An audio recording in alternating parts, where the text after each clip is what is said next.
April 1945. A detention camp near Frankfurt, Germany. Inside a barbed wire compound surrounded by pine trees and mud, a young German soldier sat on a wooden bench, his uniform torn and faded, his eyes fixed on nothing.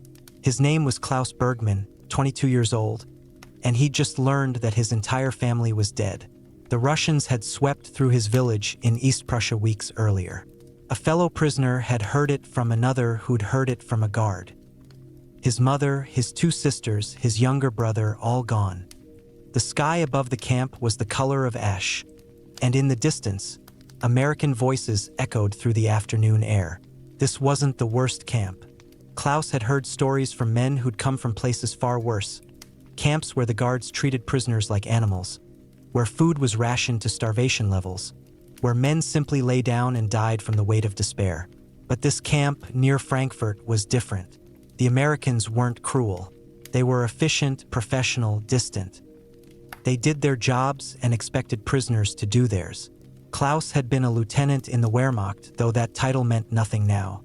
He'd spent 3 years fighting on the Eastern Front, watching friends die in mud and snow, watching Russians come closer and closer until finally the German army was broken. He'd surrendered to the Americans in late March, a choice that had seemed simple at the time. Surrender or die. He chose survival, though some days he wasn't sure why. Before we continue with this extraordinary story of love and redemption in war's darkest aftermath, if you're finding value in these forgotten chapters of history, hit that like button and subscribe to the channel. Drop a comment letting us know where you're watching from. Whether it's Berlin, Boston, or anywhere in between, your support keeps these untold stories alive. Klaus moved through the camp in silence, helping where he could, speaking only when necessary. There was a hierarchy among prisoners, an unspoken order based on rank and how early one had been captured. Klaus, as an officer, held a certain position, but he used it only to help others, never to demand anything for himself. The other men respected this. They saw a man who'd been broken by more than just military defeat. They saw a man who'd lost everything. The American guards watched Klaus without really seeing him. He was just another prisoner, compliant and cooperative, useful for work details but otherwise unremarkable. Private Thomas Jenkins, a 24-year-old from Michigan, had been assigned to the camp for 3 months. He was a supply clerk, managing inventory, distributing rations, keeping records. It was boring work, repetitive work, the kind that made time feel elastic and strange. His job kept him busy enough that he didn't think too much about the war, about what he'd done or what had been done. He loaded trucks and counted supplies and wrote numbers in ledgers, and for 8 hours a day, nothing else mattered. Thomas had never intended to be a soldier. He'd been working in his father's hardware store in Ann Arbor when the draft notice arrived. He'd gone because that's what you did. He'd trained because they told him to. He'd fought in France and Germany because the orders came down the line. But he'd never hated the Germans, never felt any personal animosity toward the men he was shooting at or who were shooting at him. They were just men doing what men do in war, which is to kill until somebody tells them to stop. When he arrived at the camp, Thomas expected to feel satisfaction, triumph even, knowing the war was nearly won. Instead, he felt empty. He went through his duties mechanically, speaking to the prisoners only when necessary, maintaining the professional distance that all the guards maintained. It was easier that way, easier not to think of them as men with families and lives and dreams, easier to see them as prisoners, as abstractions, as units to be accounted for. The winter had been harsh, and spring was late in coming. In April, the weather began to shift, and men's moods shifted with it. The war in Europe was ending. Everyone could feel it. The prisoners talked in hushed tones about what would happen to them. Would they be sent to America? Kept in camps in Germany indefinitely? Tried for war crimes? No one knew. The uncertainty was its own kind of torture. One morning, Thomas was distributing medical supplies to the camp infirmary. Dr. Ernst Hoffmann, a German physician who'd been made a prisoner and was now serving the camp's medical needs, was treating men with various ailments. Dysentery had broken out in one section. Several men had infected wounds that wouldn't heal. Pneumonia was claiming lives among the weakest prisoners. Thomas helped carry supplies and organize them on shelves. That's when he first saw her. Helga Hoffman was Dr. Hoffman's daughter, a young woman of 19 with auburn hair pulled back in a practical braid and eyes that seemed to hold an entire world of sorrow. She was helping her father, acting as a nurse, caring for the sick prisoners despite the risks. Women weren't normally allowed in the camp, but Helga had special permission because her father needed assistance and she'd had medical training before the war. Thomas froze. In that moment, carrying a box of bandages, he froze and stared at her, and she looked up from helping an elderly prisoner and their eyes met across the infirmary. Neither looked away immediately. Something passed between them, though neither could have named it. For 3 years, Thomas had buried himself in the machinery of war. He'd made himself into a soldier, a function, a role. He'd stopped thinking of himself as the boy who'd worked in his father's store, who'd read books in the evening, who'd had dreams of the future. He'd become a vessel for orders, an instrument of military authority. And in that instant, looking at Helga Hoffman, that vessel cracked. He saw beauty. He saw humanity. He saw a woman, not an enemy, not a German, but a woman. Helga felt something too, though her reaction was more complicated. She'd grown up during the rise of the Nazi regime, a child when Hitler came to power, a teenager during the years of triumph, a young woman during the years of defeat. She'd believed what she was told because that's what young people do when every teacher, every official, every piece of propaganda reinforces the same message. And then the war came, and she understood slowly, then with terrible certainty, that she'd been lied to. The Americans terrified her at first. She'd been taught that they were barbaric, crude, interested only in conquest and domination. But over months of helping in the infirmary, she'd seen something different. She'd seen American guards help carry men to the medical tent. She'd seen them share cigarettes with prisoners. She'd seen them avert their eyes when executions of war criminals were announced, as if they too felt something was wrong about the proceedings. And she'd come to understand that Americans were just men, not the demons of propaganda. Still, seeing Thomas, really seeing him, was something else. There was something in his face, an openness, a vulnerability that most men tried to hide behind uniforms and rank and role. Over the next few days, Thomas found reasons to visit the infirmary. He told himself it was because the medical supplies needed checking, the inventory needed updating, the records needed correcting. But really, he was looking for her. He'd glance through the doorway, and sometimes he'd see her there, bandaging a wound or bringing water to a sick man or simply sitting with someone who was dying. He watched the gentleness in her movements, the care she took with each prisoner, many of whom had been on the other side of the war, who'd fought against Germany, yet she treated them with the same dignity she showed everyone. Helga noticed his visits. At first, she thought they meant nothing, just routine duties. But then she began to see the pattern. She'd be working, and he'd appear, and he'd pretend to be busy, but his eyes would find her. She told herself it was dangerous, that this was foolish, that nothing good could come from this. But she also found herself moving slowly when she worked, making sure to pass close to him, arranging her schedule so she'd be in the infirmary when his duties took him there. Communication was difficult. Helga spoke English, but only the formal English of classroom education, proper and stiff. Thomas spoke no German. But one afternoon, Dr. Hoffman was occupied with a patient who needed surgery, a German prisoner with infected shrapnel in his leg. Helga was assisting. Thomas came in with fresh water for the patients.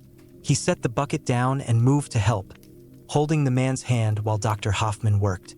After the surgery, after the man was resting and the supplies were cleaned up, Helga approached Thomas.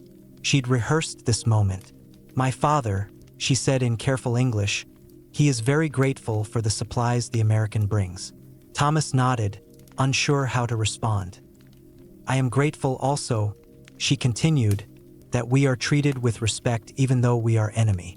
Thomas looked at her directly then. "You're not my enemy," he said. "Not anymore." The words hung between them. Helga's face flushed. She turned back to organizing supplies. Neither of them spoke again that day, but something had shifted.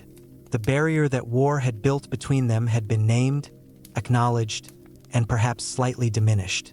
Over the following weeks, they found ways to be near each other. Thomas would volunteer for infirmary duties. Helga would arrange to be working when he arrived.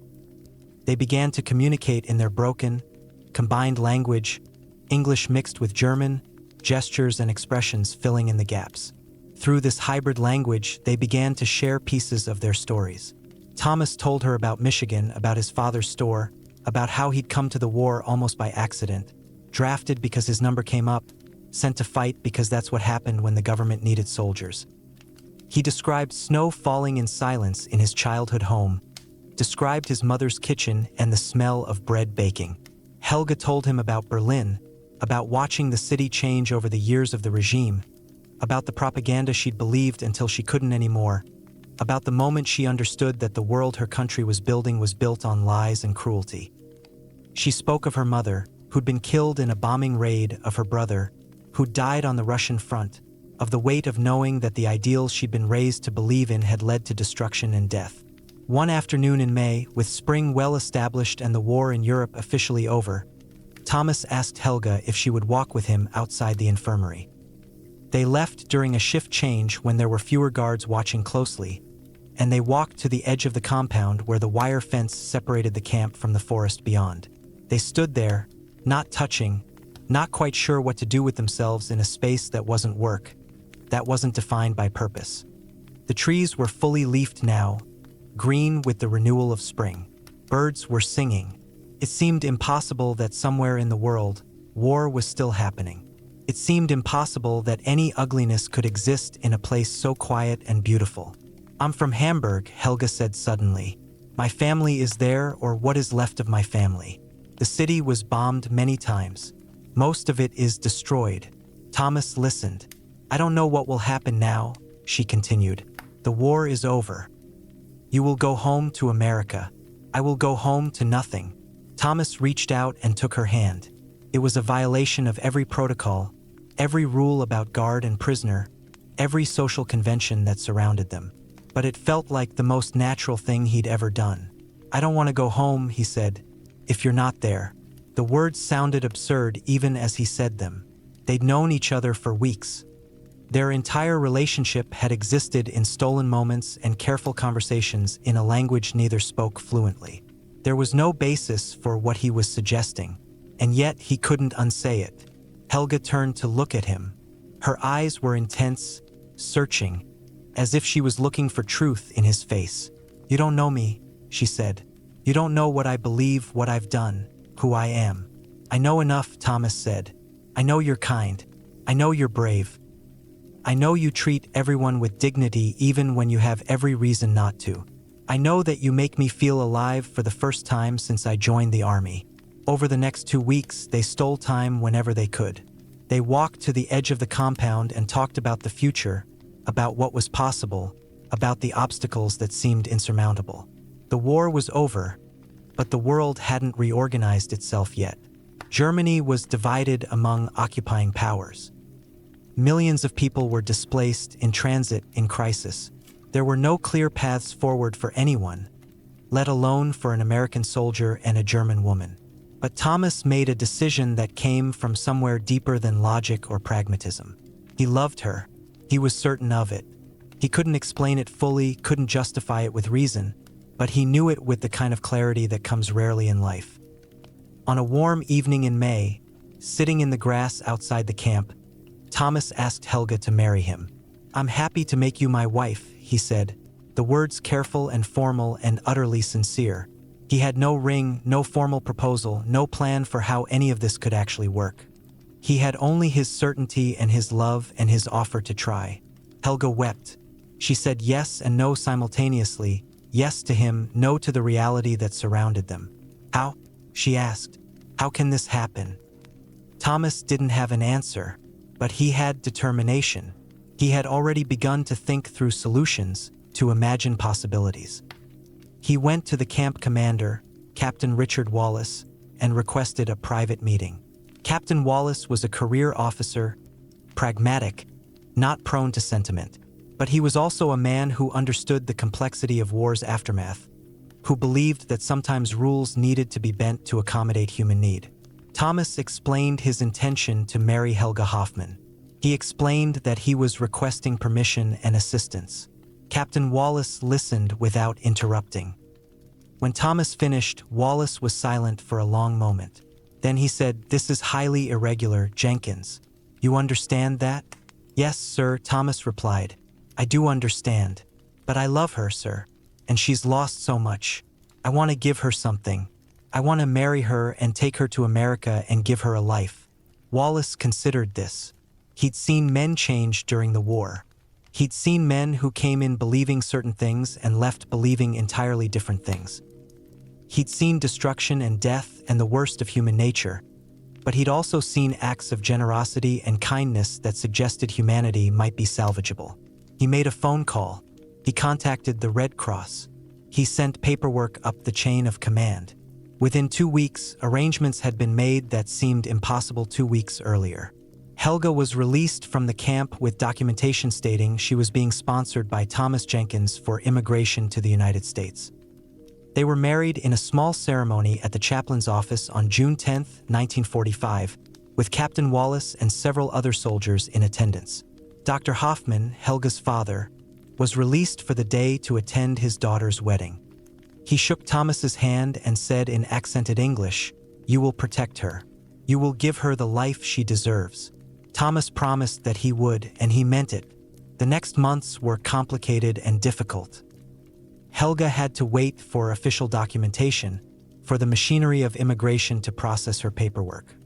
Thomas was honorably discharged in August and returned to Michigan ahead of his new wife, working to prepare a place for her, to explain their marriage to his family, to secure her immigration status. His father initially struggled with the marriage, as did much of their small community. They'd been taught that the enemy was evil, that Germans were responsible for the war, that fraternizing with Germans was wrong on every level. But Thomas stood firm. He brought Helga to America in November 1945, 3 months after their wedding, and the moment he saw her step off the ship in New York, he knew that everything he'd risked for her was worth it. They moved into a small apartment above the hardware store. His father, meeting Helga in person, came to understand that his son hadn't made a mistake. Helga was intelligent, warm, hardworking. She threw herself into learning English properly, into understanding American culture, into building a life with Thomas. She was no longer a German woman in a prisoner of war camp. She was a wife, a daughter-in-law, an immigrant building something new from the ruins of her former life. It wasn't easy. There were neighbors who didn't speak to them. There were people who couldn't reconcile what they'd been told about Germany with the gentle woman who was now part of their community. There were moments when Helga felt profound alienation, when the cultural gap seemed too wide to cross, when she wondered if she'd made a terrible mistake in leaving everything she knew. But Thomas was there through all of it. He translated not just language but culture, explaining American customs, defending her when people were unkind, building around her the kind of home where she could gradually become comfortable. Over the years, they had 3 children together. They built a life that seemed impossible from the perspective of 1945. By 1950, Helga had obtained her American citizenship. By 1955, she and Thomas had bought a house of their own. She worked as a translator for a local law firm, using her language skills and her deep understanding of both American and German culture. She became involved in community work, helping other refugees settle into America, advocating for those who faced discrimination. In 1982, when Thomas was 59 and Helga was 56, a journalist interviewed them for a local history project about Michigan during World War II. The journalist asked Thomas to recount the moment he decided to marry Helga. Thomas smiled and took his wife's hand. "I saw her in the infirmary," he said, "and I knew that what we'd been taught about the enemy was wrong. I knew that she was just a person, a beautiful person who deserved a life, a future, a chance to be more than a casualty of war. And I knew that if I let her go, if I let her disappear back into the chaos and destruction that Germany was in, I would never forgive myself." The journalist asked Helga what she thought in that moment when Thomas asked her to marry him. Helga paused for a long time before answering. "I thought it was a dream," she said finally. "I thought I was hallucinating or losing my mind. I'd been taught that Americans were monsters. I'd seen so much death, so much destruction. My mother was dead. My brother was dead. My city was in ruins. And then this man, this American soldier, offered me love and a future. It seemed impossible. But I said yes because I believed him. I believed that he meant what he was saying. And I was right. Over the decades, they lived that life he'd promised her. They raised their children. They built a home. They became part of a community. They had grandchildren and great-grandchildren. They traveled back to Germany together, seeing what had been rebuilt, mourning what had been lost, understanding that the cycle of destruction that had defined their generation had ended with them. Helga learned English so well that by the time she was 60, she had no accent. Universities asked them to participate in seminars about love during wartime, about the possibility of redemption after conflict. They spoke about how prejudice could be overcome, how love could bridge seemingly impossible gaps, how the end of war could mean the beginning of peace not just between nations but between hearts. Helga passed away in 2003 at 87 years old. Thomas lived for another 8 years, long enough to see his great-grandchildren grow into their teen years. Before he died in 2011, he recorded an oral history, speaking about Helga, about their life together, about that moment in the prisoner of war camp infirmary when he looked at her and realized that the war he'd been fighting externally had ended, and the real war, the internal one against fear and hatred and doubt, could only be won through love. When asked by the interviewer what he would say to people who thought his decision to marry a German woman was wrong, Thomas laughed quietly. "I'd say they were fighting a war that was already over," he said. "They were still believing in enemies when the time had come to believe in people. Helga and I, we figured it out before most of the world did. We understood that the only way forward after destroying each other was to choose love instead." In 2015, a documentary filmmaker created a feature about Thomas and Helga's story. It premiered at film festivals and was broadcast on public television. Veterans who'd served in the same camp came forward to verify the accuracy of the account, to confirm that they remembered the American guard and the German woman, that they'd witnessed something extraordinary happen in an ordinary prisoner of war camp near Frankfurt. One veteran, now 88 years old, said in an interview, "We all saw it happening, and we all understood that we were watching something important, something that mattered more than all the official narratives about victory and defeat. We watched a man choose love over hatred, and we watched a woman choose hope over despair. And we understood that maybe, just maybe, that was the real victory." The grandchildren of Thomas and Helga established a scholarship fund in their names, dedicated to fostering understanding between American and German young people, to breaking down the barriers that war had built, to creating the kind of bridges that their grandparents had walked across and built together. The scholarship has sent hundreds of young people to study in each other's countries, to learn each other's languages, to understand each other's histories not as enemies, but as humans sharing a complicated past and a hopeful future. And it all began with a supply clerk and a nurse in a prisoner of war camp near Frankfurt in 1945, with a moment when eyes met across a room and two people recognized in each other something worth risking everything for, something worth building a life around, something worth proving that after all the destruction, all the hatred, all the machinery of war, love could still grow. And that love could change not just two lives, but could send ripples through decades, affecting hundreds, thousands of people, teaching them what two ordinary people learned in an extraordinary time. That enemies are just people you haven't understood yet, and that peace begins not with documents and treaties, but with the choice to see the other as human, to offer food when you could withhold it, to offer love when you could withhold it, and to offer hope when everything suggests that hope is foolish. This is the story that history rarely tells, the quiet story of one man and one woman who decided that their love mattered more than their roles in a war, that their future together mattered more than the divisions that were meant to separate them. And in that decision, in that small, quiet, unremarkable decision made in an ordinary place, they changed the world, one act of kindness, one moment of recognition, one marriage at a time.